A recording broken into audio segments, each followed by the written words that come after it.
Hi everyone, in this video I will be teaching you an easy way to tea stain paper and give it a very nice vintage look and feel. First thing we're going to do is prepare the tea just like we normally would.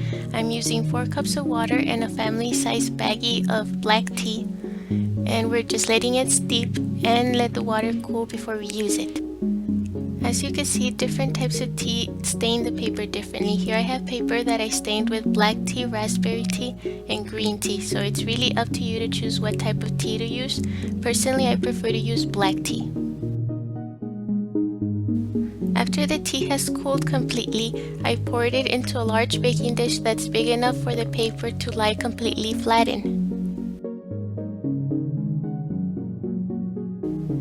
Then we're going to start submerging the paper into the tea one piece at a time, making sure to cover the whole paper so that no dry spaces are left.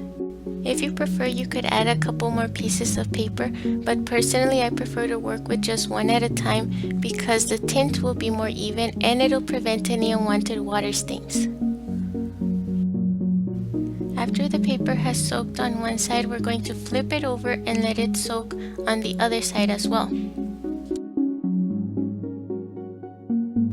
In total, I usually let the paper soak anywhere from 3 to 5 minutes, depending on how dark I want the paper. As you can see, if you leave it longer, it'll stain the paper darker, and if you just leave it a couple of minutes, it'll have a lighter stain. Now we're going to be removing the piece of paper and carefully shaking out the excess tea.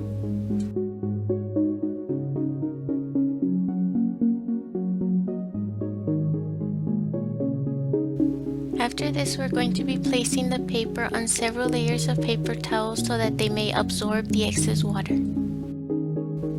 Then I move the paper to another flat surface so that it may finish drying completely. After the paper is dry, you could go ahead and use it any way you wish, for example as stationery or as part of any crafting project.